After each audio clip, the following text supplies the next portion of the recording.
Nga po pala guys, ganito po pala yung gagawin natin pag sakaling ganito yung pagkahawak sa atin. Dalawang technique lang po itong ginawa natin na pwede tayo makawala sa paghawak niya. Kasi hindi, pagbagsak po niya, hindi pa po yan bibitaw.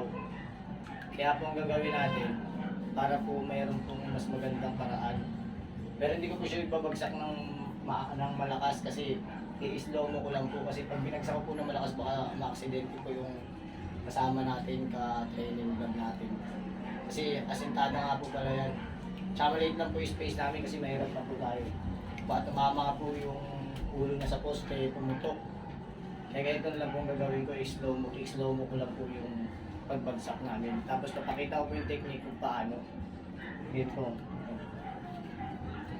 Diinan mo ko. Laksan mo. Ito nga po pala. Dito po yung isang paa natin kaagad. Medyo matangkad nga po pala siya sa akin. Kaya mahaba yung mga binti niya sa kamay. Ito nga po pala ang gagawin natin. Iwas kaagad yung isang paa dito. Dito. Ito po. Itong kamay na to, ihahawak ko na to. Pabagsak ko to. Tandaan. Ito guys.